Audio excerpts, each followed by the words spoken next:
So English muffins, this is going to be the first dough that we've made that we're not going to proof the yeast. And there's a reason for that. English muffin is a dough that we actually want to overdevelop the gluten. That's how tunnels are made. You know, English muffins are famous for their nooks and crannies. That's achieved by one, having what's called a slack dough, S-L-A-C-K, slack meaning very wet, and two, over mixing. So what we need to do is we're going to put this on the machine, but as this machine mixes, English muffins are going to mix for about 15 minutes on the machine at about 6 to 8 on your KitchenAid. So think what that would do. The machine's moving, the dough is moving, we're going to get what's called friction. Friction will actually heat up the dough, and if the dough rises too hot, it will kill the yeast. So what we need to do, we start with a cold dough, and then during the mixing process, it heats up to about 110, which is perfect for yeast formation. So you're not going to see me proof the yeast, and because I'm not going to do that, I want to chill down the dough. So my water is actually at 70 degrees as opposed to the normal 110 to 115. So let's look at our ingredients first. Again, I've lined these up in the order that they're going to go into the machine. Any other time, guys, I would use a dough hook, but because we're only going to do about 10 English muffins, 10 to 12, it's a smaller batch, so I'm going to use the dough hook. So first, I have my bread flour. Again, to support all the nooks and crannies and the air pockets that the gluten is going to develop and trap, I'm going to use bread flour. So bread flour goes in the machine. Next, we have salt. Remember, salt, flavoring agent. It controls the yeast and it helps develop the gluten. So salt goes in. Now I'm just going to start to blend this on very low speed because remember I want to coat the salt with a little bit of flour so when the yeast goes in it doesn't affect and hurt the yeast. Next I have non-fat milk solids. We've used these for the white pan bread or for that when we did the braided loaves. This is here for just a little bit of moisture. And remember, we use non-fat milk because it's less expensive and it has an indefinite shelf life. So I don't have to worry about whole milk going bad. So my non-fat milk goes in. I have my granulated sugar. This is only 1 ounce. So it's really just here to help browning when I go ahead and fry my English muffins. It's not really enough to impart a lot of sweetness into my English muffins. Sugar goes in. I have 15 grams or ½ ounce of butter. This is just a little bit of richness and it will help condition the gluten. Remember, the more butter we have, the more tender the product. So just a ½ ounce to a pound of flour will help promote a chewy crust. So flour goes in. And then my leavening agent. Because I'm not proofing the yeast for these English muffins, I need to use instant active. Remember, in lecture, that's the one yeast we learned that doesn't have to be proofed or rehydrated before it goes into the water. So, into the dough, I'm sorry. So, yeast goes in. Next thing to go in, we don't have to worry about one hand wet, one hand dry with this because the machine is going to do all the work for us. But I'm going to slow and steady stream the water in. Remember, water is at 70 degrees. It's going to chill the dough down so that when the friction starts, my dough won't overheat and kill the gluten. So you can see it's out, the water has absorbed in. Now what I want to do is increase my speed, but when I do this, guys, the machine's going to get a little bit on the loud side, so I'm going to stop talking. And so this is going to have to mix about 10 to 15 minutes. So I'll just turn it up, we'll let it go for about 30 seconds, and then we're going to stop the film, and then we'll pick it up when mixing is done. Good? Mm-hmm. Okay. So here we go. This is a nice speed. Now, when we're doing this at school, with the KitchenAids, they're not as heavy as my machine, so they can end up walking across the bench a little bit. So when you do this, don't leave your machine because it could walk off and hit the floor. Okay. Don't want that. We don't want that because those machines are $900. So we don't want to have to try to replace those just yet if we don't have to. Okay, so I'm going up. So just watch for just a couple seconds and we're going to shut it down. But if you look at this, you can see the dough is still quite wet. It's a little on the bumpy side. The gluten hasn't really developed yet. So in about 10 minutes when you look at it, you're going to see a totally different dough. So it's been 15 minutes, so let's take a look at our bread. So look at this. Look how beautiful that is. Now you can imagine, you see how it's sticking to my hand? You would never be able to knead this on the bench. So that's why English muffins are always done on the machine. Again, we want what's called a slack dough. and we want to over mix it. So again, this went, I want to say 14 minutes on the machine. Now, what we want to do now is we're going to proof this. So we're going to go into fermentation. So I'm just going to spray this like we do every dough so skin doesn't form. This will go into the proofing box, again, about 30 minutes. Proofing box is set at 100 degrees because remember that's optimal temperature for the yeast. If you're doing this in a place that does not have a proofing box, it's going to be about 60 to 90 minutes until it's doubled in size. So that's what we're looking for.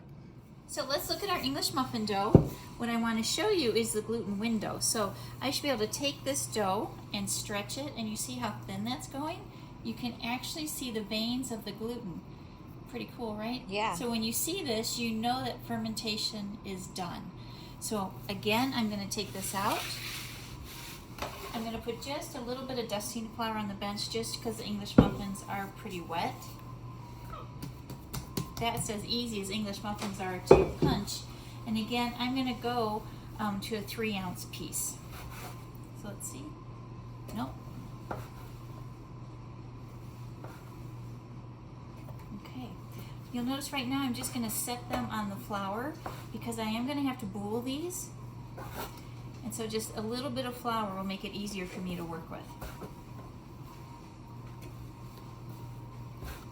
Looks like too much. Again, I think we're probably going to get about 8 English muffins. Once you try these, you're going to have a hard time going back to store-bought English muffins. But these are always nice when people see them in a bakery. People are very intimidated by the prospect of doing an English muffin, but you can see so far it's been pretty easy. Cut 15 minutes. So what I want to do is now spritz the top with a little bit of water. The water will act as a glue, and I'm just going to flip these over and put them on a side that where there's some cornmeal, and I'm gently going to press down. I'm only pressing them down to about where it's at the inch mark. So again, I can actually see the tunneling, and when I fry these, you're going to see the oven spring pretty much like the bagels. You're going to see them just start to puff right up when they're in the oil. So a lot of people don't realize that English muffins are actually pan fried first, and then they get finished in the oven. So that pan frying is again where you're going to get the chewiness of that outer edge to the English muffin, and then we finish them in the oven so that we can get all the gluten and all the protein to set. So here's my English muffins. I'm just going to let this rest while I get my pan going. I'm going to put a little vegetable oil down, and then I'm going to start to fry these. Now when you see these bubbles, don't pop these, because you know what that is? Tunneling. It's a nook and a cranny, right? Yeah. That's my tunneling, okay? So this one, again, isn't perfect, but what I don't want to start to do is start to fuss with it. So you know what I'm calling that? An imperfection. An imperfection or an artisan. Aha, artisan means hand formed. So we're going to call that one artisan. You can use that on me too when I grade them in the class. Okay, so we'll have just a little bit of vegetable oil down. Remember, you learn this in cooking techniques. When you see it start to sizzle or pop, you know that we can go ahead and add our food.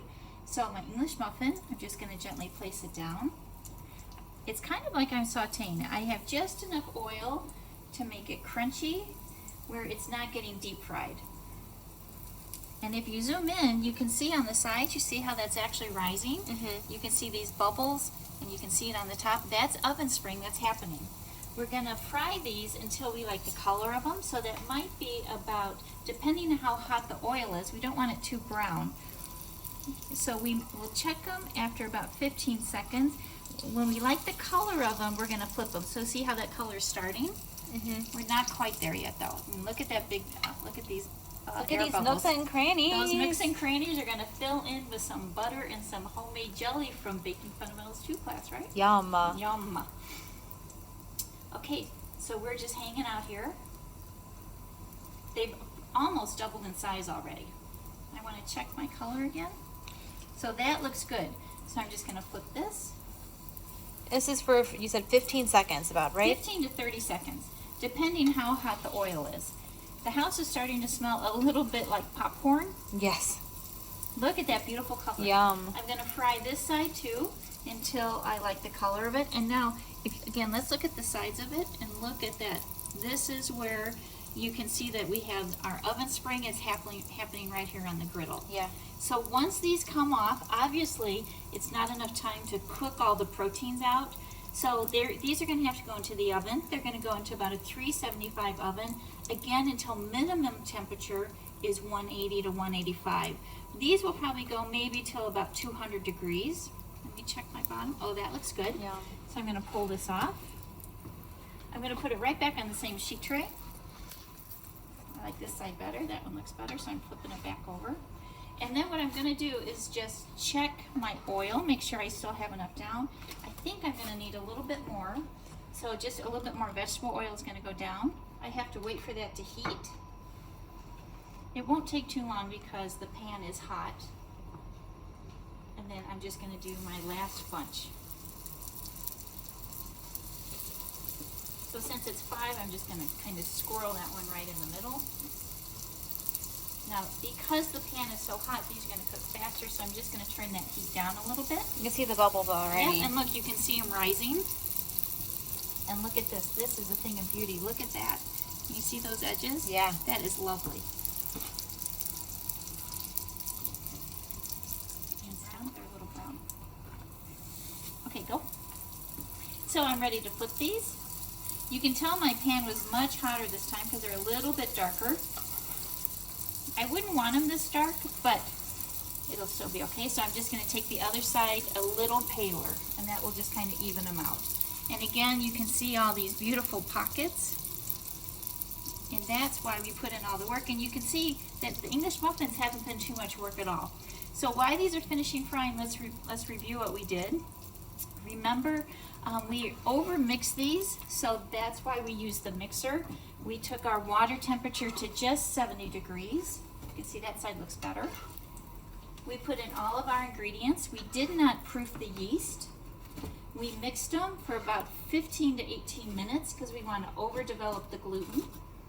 And then we proofed it. We scaled them to 3 ounces. And then we booled them. We put them on the cornmeal lined sheet tray. And then we let them rest about 15 minutes. We spritzed them with water. We punched them and flipped them over. We let them go about another 15 minutes, and then all we're doing is we're pan frying both sides. And we're gonna put these in, again, the hot oven, about 380, until internal temperature is 185 up to about 200 degrees. So we'll come back and check these, but the color is not really gonna change too much because the oven isn't too hot. All we're looking to do right now is set the interior. Boop. And as we're cleaning up here, we can see our sous chef is cleaning the floors. Making sure we don't have anything on the floor. We're keeping the kitchen clean. You did good. You did good, Wrigley. Wrigley. Hi.